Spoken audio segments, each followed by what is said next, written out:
Assalamualaikum warahmatullahi wabarakatuh.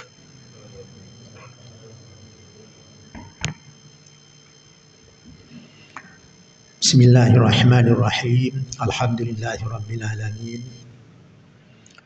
Wassalatu wassalamu ala nabiyyina Muhammadin wa ala alihi wa sahbihi ajma'in.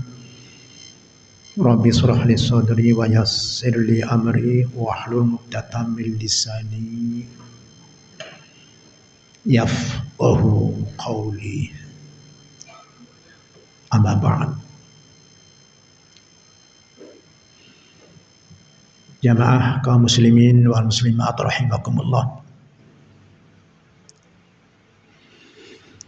Perjalanan hidup yang kita lalui sampai detik ini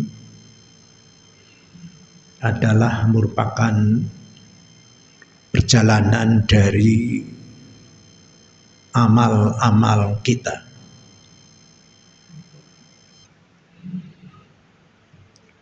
Yang secara waktu bisa dihitung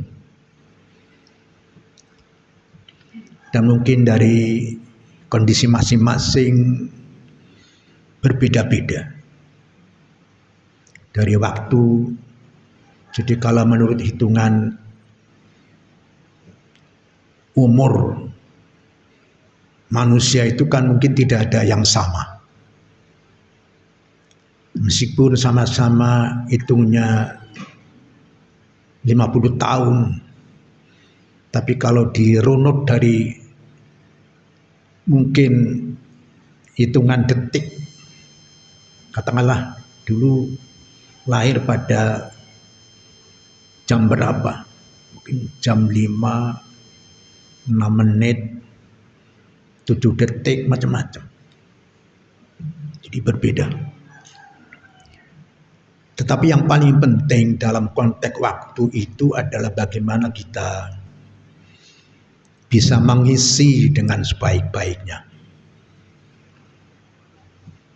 Jadi kalau kita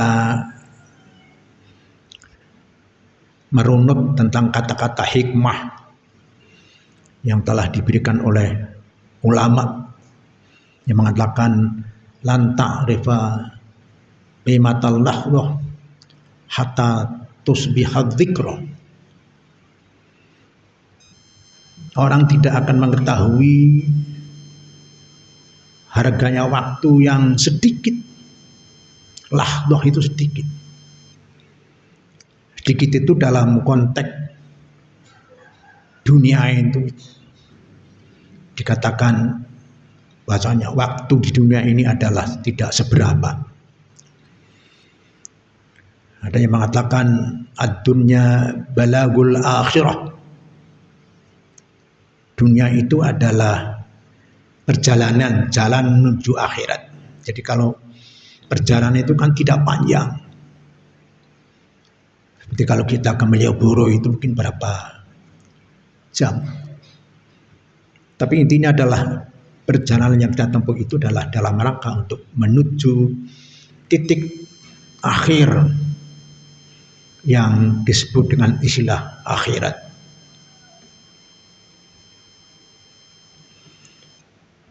Dan kebanyakan ukuran-ukuran keberhasilan manusia itu dari segi waktu itu adalah dalam ukuran-ukuran dunia. Jadi orang dikatakan cerdas, orang dikatakan punya kelebihan-kelebihan. Seperti kalau dalam dunia akademik, dia sudah S1, S2, S3, sudah profesor. Tetapi yang paling penting adalah apakah memang dari gelar-gelar seperti itu sesuai dengan seiring dengan kaidah-kaidah yang benar. Karena banyak sekali orang-orang yang sudah tingkatannya tinggi tetapi di dalam isian-isian yang menyangkut kaidah-kaidah syariah itu tidak pas, artinya jomplang. Ya. Dan anehnya kadang-kala kalau sudah berurusan dengan masalah-masalah yang menyangkut prinsip, kadang-kadang mereka tidak tertarik. Saya sering menyampaikan sesuatu yang saya dahului dengan ayat-ayat. Tapi ada yang berseloroh. Jadi ini bukan khutbah.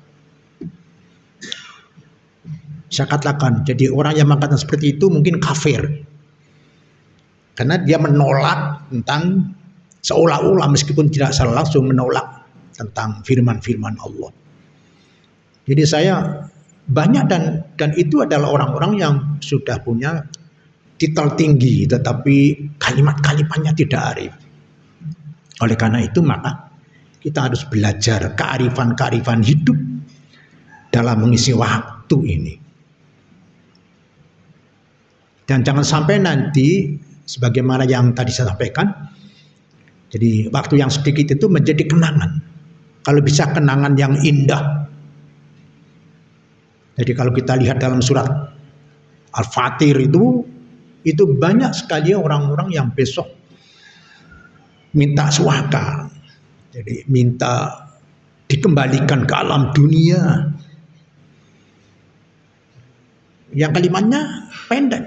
Sehari saja saya akan menumpahkan segala atau istifragul wus'i, menumpahkan segala kekuatan saya, kekuatan badan saya, kekuatan harta saya, kekuatan pikiran saya untuk semata-mata mengabdi kepadamu ya Allah.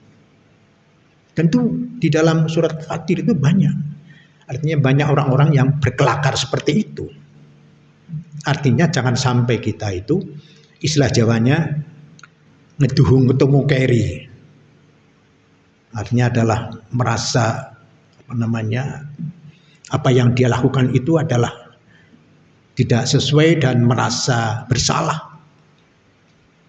Ya kalau salahnya itu disertai dengan perubahan-perubahan yang diistilahkan dengan taubat, tetapi banyak sekali orang-orang yang salahnya itu adalah bertahan. Jadi juara bertahan. Oleh karena itu surat yang pendek yang dalam surat Al-Asr, wal asri innal insana lafi khusr illa alladziina aamanu wa 'amilus shalihati wa tawashaw bil haqqi wa tawashaw bis sabr. Jadi kalau kata-kata wal asri yang itu dikatakan sebagai istilah yamin, sumpah. Jadi kalau sumpah itu menimbulkan resiko. Jadi kalau dia sudah bersumpah, apalagi bersumpah di hadapan Allah, itu adalah resikonya sangat tinggi. Jadi kalau seorang pejabat bersumpah, itu adalah resikonya sangat tinggi. Meskipun banyak sekali orang-orang yang setelah dia menjabat lupa dengan sumpahnya. Tetapi ini adalah sumpah dengan Allah yang kaitannya dengan waktu. Ini waktu yang kita lalui ini yang tidak panjang itu harus kita isi. Jadi dan yang kita isi itu tidak sekedar dalam konteks ibadah-ibadah yang bisa kita lihat, tarawih macam-macam, tapi apapun gerak-gerik manusia itu adalah merupakan isian amal-amal soleh. Karena dalam Al-Quran dikatakan innallaha alimun bidatis sudur. Allah itu adalah sangat mengerti tentang gerak-gerik hatimu. Jadi hati itu adalah akan dinilai oleh Allah Subhanahu wa taala. Maka ada yang mengatakan dalam suatu hadis, jadi salah satu di antara kejelekan itu adalah apa yang dalam hatinya itu ada sebintik kesombongan. Jadi kesombongan itu juga merupakan salah satu di antara apa istilahnya perbuatan-perbuatan yang dicatat oleh Allah Subhanahu wa taala.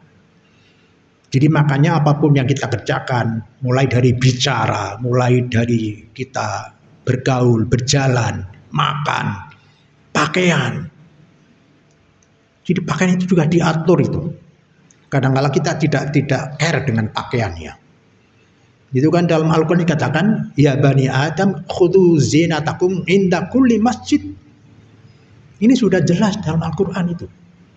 Hai anak Adam, khudhu zinatakum inda kulli masjid. Jadi kalau Anda mau sholat, Anda mau ke masjid, Anda berhias diri. Jadi berhias diri itu kan ya kalau pakaian ya pakaian yang pantas. Kalau pakai kopiah ya kopiah yang tidak malik.